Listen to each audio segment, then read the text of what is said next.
Pertama, kamu setuju nggak dengan statement saya ini? Alasan kamu masih Islam adalah karena kamu tidak mengerti ajaran agama Islam. Seandainya kamu mengerti ajaran agama Islam, maka besok pagi kamu bangun tidak percaya lagi dengan agama Islam. Tidak percaya dengan isi hadis itu? Percaya, kan itu diriwayatkan, masa itu bohong? Oke, berarti Anda percaya Muhammad menyuruh wanita menyusui pria yang dewasa? Ya itu di hadisnya ada. Ya, berarti Anda percaya itu? Ya. Oke, berarti bagaimana pendapat Anda tentang kelakuan Muhammad kalau seperti itu? Assalamualaikum warahmatullahi wabarakatuh. Salam sejahtera untuk kita semua. Selamat bergabung kembali di Pada Waras TV. Saudara-saudara, akhir-akhir ini di YouTube dan di TikTok ada satu channel tentang diskusi atau dialog keagamaan yang sedang naik daun berkembang. Namanya Edis TV. Agama Islam itu, yang membuat agama Islam masih ada, itu undang-undang penistaan agama. Coba lihat di negara-negara mayoritas Islam, ya, Pakistan, Afghanistan, kemudian apa lagi? Arab Saudi. Pokoknya semua negara-negara dengan mayoritas agama Islam selalu akan membuat undang-undang untuk melindungi Muhammad. Karena kalau nggak dilindungi, habis. Nah, Edis TV ini isinya adalah diskusi, ya, menurut si Edis ini. Dia menganggap itu sebagai diskusi tentang di perbandingan antara agama Islam dan Kristen. Tapi lebih pada kritisisme si Edis, ya, kita panggil itu namanya Edis karena dia tidak terus terang namanya siapa.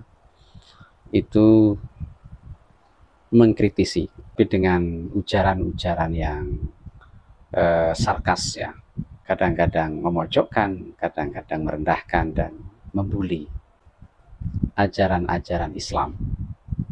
Mungkin sebagian orang akan mengatakan menistakan, mendiskreditkan ajaran-ajaran dan keyakinan umat Islam dari sudut pandang orang Kristen atau dari sudut pandang Islam yang dia pahami. Nah, ini menurut. Jadi Edis TV mencoba memahami Islam, ya, memberi pemahaman Islam, ya, dari sudut pandang dia yang tidak kita ketahui dia memahaminya dari mana. Tapi di fokus tesis dia bahwa orang Islam itu pasti intoleran, pasti eksklusif, pasti terbelakang, pasti tidak rasional, pasti emosian, pasti tidak logis, pasti tidak sejalan dengan ilmu pengetahuan. Kalau dia mengikuti ajaran Islam yang sebenarnya. Jadi orang Islam itu pasti akan suka marah, pasti memusuhi orang lain, pasti tidak suka dengan Kristen, pasti tidak suka dengan non-Muslim, dibolehkan menghina agama lain, dibolehkan untuk berbuat keras, kasar kepada orang lain, non-Muslim, karena menurut Edis, itulah ajaran Islam yang sesungguhnya. Ini tesis dia yang selalu dia sampaikan.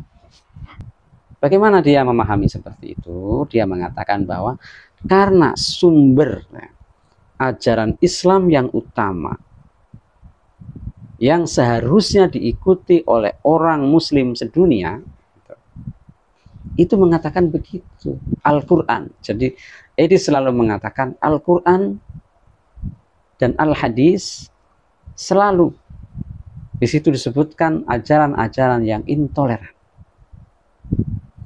Di Quran dia sebut bunuhlah orang kafir yang kamu temui dimanapun. Kalau kamu ketemu orang Muslim di jalan, singkirkan dia. Nah, kemudian tumpahkan darah, musuhilah. Kemudian disebut juga Nabi mengawini anak-anak, suka kawin dengan anak-anak. Jadi orang-orang yang toleran, yang moderat, yang inklusif, menurut dia itu pasti tidak mengikuti ajaran Islam yang sebenarnya. Terlepas dari nanti perdebatan-perdebatan soal tadi ya, ajaran-ajaran yang berbeda tadi. Yang menarik menurut saya, Edis ini mengajak berdiskusi.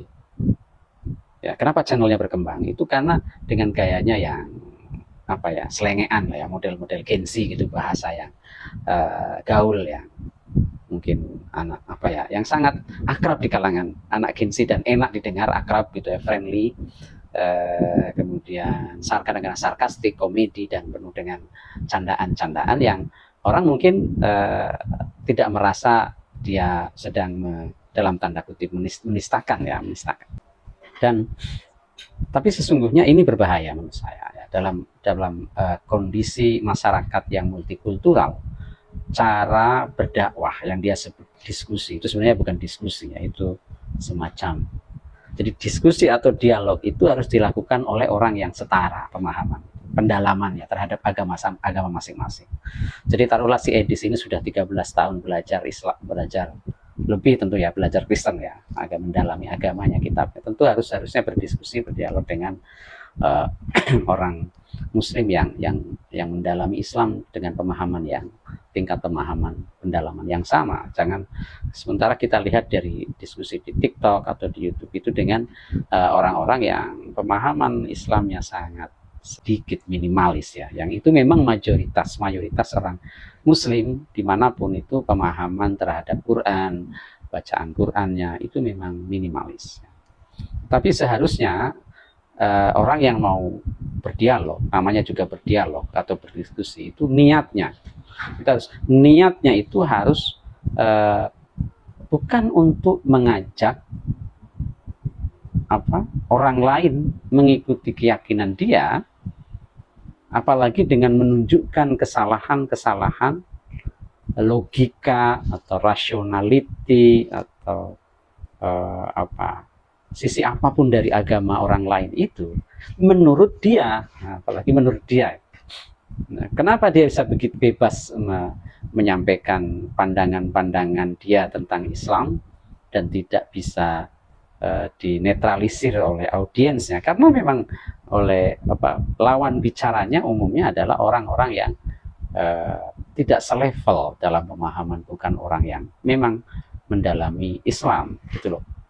Jadi seharusnya yang disebut diskusi itu kan begitu ya, kita berdiskusi itu untuk memahami orang lain, bukan untuk menunjukkan kesalahan orang lain.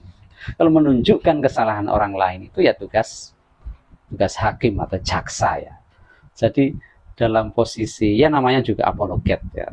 Apologet kan menunjukkan superioritas kebenaran keyakinan agamanya, terutama Kristen tadi. Tapi si Edis itu dengan cara ini menurut saya yang agak-agak di tepi jurang itu, dengan cara menunjukkan kelemahan agama Islam, orang Muslim, tetapi dengan kesalahan dia, cara dia memahami gitu. Jadi itulah yang menjadi masalah ini. Kalau ini diteruskan dan terus fenomena ini menjamur di kalangan masyarakat, mencoba mendakwai orang yang ini kan mendakwai orang yang beragama, itu tentu berdakwah itu oke saja, tetapi saya memahami bahwa fenomena ini mungkin dan akan terus terjadi di dunia yang sekarang memang tidak dibatasi ya. Jadi dunia digital, online, media massa sekarang ini kan tidak bisa membatasi ekspresi orang ya, apalagi dia tidak berada dalam teritori Indonesia yang mungkin kalau dia berada di Indonesia akan berlaku hukum Indonesia, tapi dia berada di konon di Amerika, sehingga dia juga dalam teritori hukum di sana ya, sehingga tidak ya. Tapi ini kenyataan, ini kenyataan yang tidak bisa dihindari di era digital sekarang ya. Tapi ya catatan saya memahami apa yang dilakukan Edis TV itu seperti yang dia katakan, dia itu hanya mencoba menjawab, menanggapi apa yang disampaikan oleh apologet Muslim, ustadz-ustadz apologet Muslim yang dia sebut, misalnya Zakir Naik, Abdus Somad, Yahya Waloni, Irena Handono, dan Ditam, dan banyak lagi ya, yang selalu berdakwah, kadang-kadang menyampaikan tentang ajaran Kristen, tapi tidak sesuai dengan apa yang dipahami oleh Kristen, tapi yang dipahami oleh mereka sendiri. Gitu ya. Jadi ya kita memang banyak melihat itu ya, Abdus Somad, Irene Handono, dan lain-lain itu mengkritik ajaran Kristen, tetapi mendiskreditkan kadang-kadang, tapi dengan pemahaman yang dia pahami sendiri, bukan dari orang Kristen. Yang itu kemudian, ya itulah yang disebut oleh Edis sebagai penistaan. Nah, jadi selama ini negara, menurut dia, negara itu membiarkan ustadz-ustadz apologet menghina, mendiskreditkan, menyampaikan ajaran Kristen, tetapi sebenarnya tidak sesuai. Itu kan membebaskan, tidak pernah membatasi, ya, bahkan melindungi. Kata Edis secara bercanda itu, Islam itu sebenarnya kalau tidak dilindungi negara, kalau tidak ada polisi, kalau tidak ada pemerintah, itu sudah tidak ada.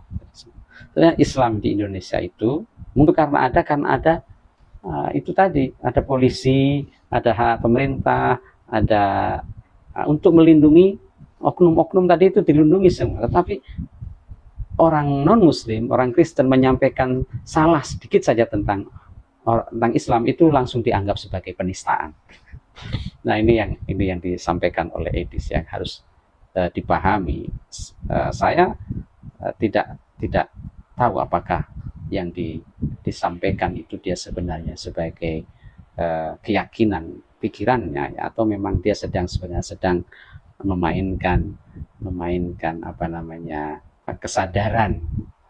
kesadaran orang Islam tentang kenapa mereka begitu, ya. Nah, catatan saya yang paling penting adalah bahwa apa yang dilakukan Edis TV itu bisa kita pahami sebagai reaksi terhadap maraknya dai-dai, ustadz-ustadz yang menyampaikan tentang ajaran non-Muslim, tetapi tidak sesuai menurut pemahaman orang non-Muslim.